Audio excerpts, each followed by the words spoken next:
Naona miamvuli imepanda sasa. Wakati wote miamvuli ilikuwa chini. Sasa hivi miamvuli imepanda.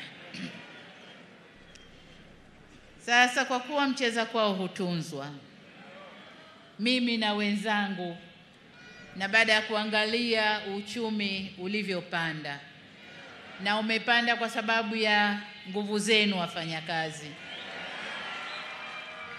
ninayo furaha ya kuwatangazia kwamba katika kuzidi kuleta usawi kwa wafanyakazi, mwaka huu serikali itaongeza kima cha chini cha mshahara kwa watumishi wa umma kwa 35.1%.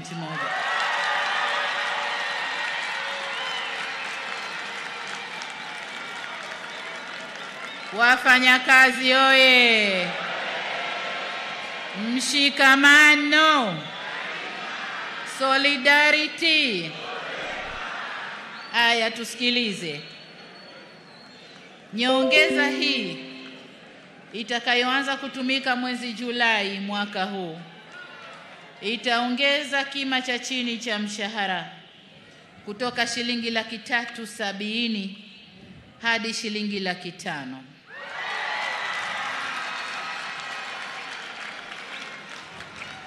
Ngazi nyingine za mshahara nazo zitapanda kwa kiwango kizuri jinsi bajeti inavyoturuhusu. Lakini nataka niwaambie nyongeza nzuri ipo.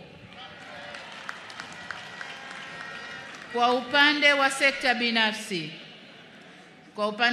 binafsi, bodi ya kima cha chini cha mshahara kwa sekta binafsi inaendelea sasa kufanya mapitio ili kuboresha viwango vya chini vya mshahara kwa wafanyakazi wa sekta hiyo.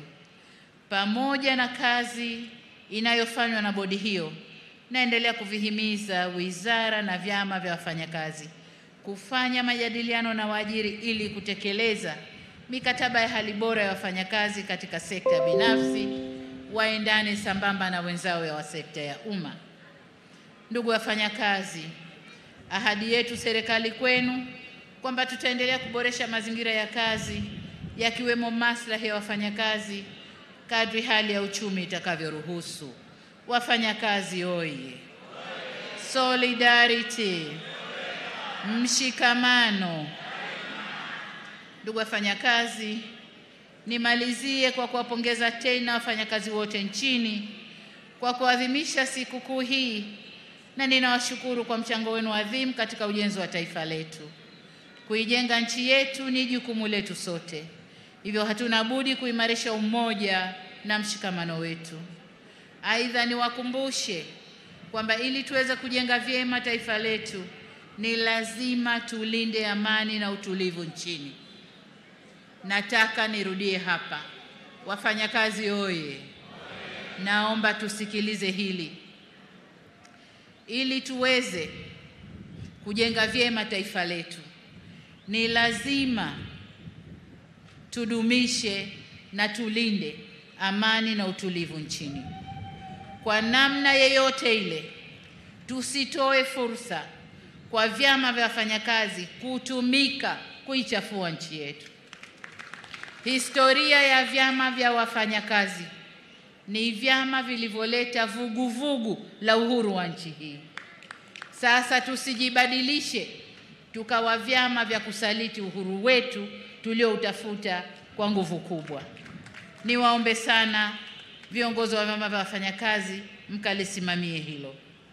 Mwisho kabisa, niwaombe ulinzi wa Mungu na niwatakie safari njema naporudi kwenye maeneo yenu. Narudia wito wangu kwenu wafanyakazi kushiriki kikamilifu katika zoezi la uchaguzi mkuu utakaofanyika mwezi Oktoba 2025 ili kutumia haki yenu ya kikatiba kupata viongozi watakaoongoza taifa letu.